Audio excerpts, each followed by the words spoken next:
Ito mga master, Rider Carb 150 mga master, kapag nauulanan siya mga master or di kaya naman bagong washing ay hindi siya umaandar. O umaandar man siya pero nagluloko siya, nagpupugak-pugak.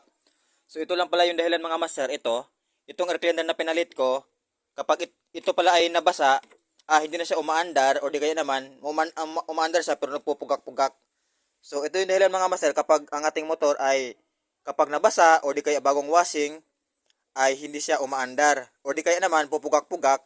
So ito din yung another cause ng hindi siya umaandar o nagpupugak-pugak dahil basa itong mga master, napasukan siya sa loob. Kaya pala minsan kapag nagwawashing ako, malakas yung buga ng sa tubig, napapasukan siya ng tubig, tapos ayun, minsan hindi na siya umaandar o di kaya naman nagpupugak-pugak siya. So ito, pag nagwawashing ako mga master, ah tinatanggal ko na to, tapos nililinisan, tinatanggal ko yung tubig, yung basa. Kasi yun yung cause ng hindi umaandar. Hindi kaya naman umaandar siya pag nagpupugak-pugak, hindi kaya hindi na siya maayos ang andar, nagluloko na. So ito lang yung mga master pala sa ating carb.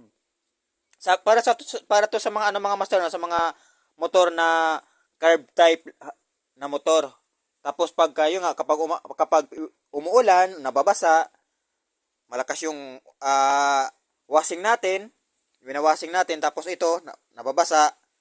So ito yung dahilan mga master kung bakit siya nagluloko. Kung minsan minsan naman ito din sa ating spark plug dito. Spark plug ng ating motor sa rider carb. Or minsan naman sa mga ibang underbone ganyan, yung ating spark plug cap nabasa siya, kaya hindi siya umaandar. Ito sa akin sa Fiore. Yan. Kaya nagpalit ako ng spark plug cap kasi kung minsan nababasa yung aking spark plug cap kapag nagwawashing o di kaya umuulan, hindi siya umaandar. Kaya pinalitan ko na rin siya mga master. So yan yung ibang cause din ng mga master nang hindi siya pag-andar mga master o di kaya nagluloko, nagpupugak-pugak. So mahirap kasi kapag bubiyahe tayo sa malayo tapos nauabutan tayo ng ulan, tapos ayun, hindi na siya aandar. Kasi yun pala, nabasa yung ating air cleaner o di kaya naman yung ating spark plug cap. So yun naman mga master, no?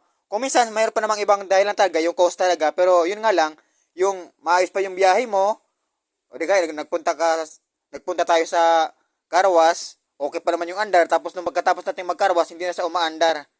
So yun yung kadalasang cause mga master, yung dalawa lang yan. Ito nga air cleaner na pinapalit natin sa ating carburetor. Ayan, or kung minsan naman ito nga ang ating spark plug cap na basa siya. So kailangan lang nating linisan yung ating spark plug na hindi siya basa para aandar siya mga master. Kasi mahirap na magpapatulong pa tayo sa mekaniko na hindi natin alam. So yun pala yung dahilan lang pala. So yun lang mga master.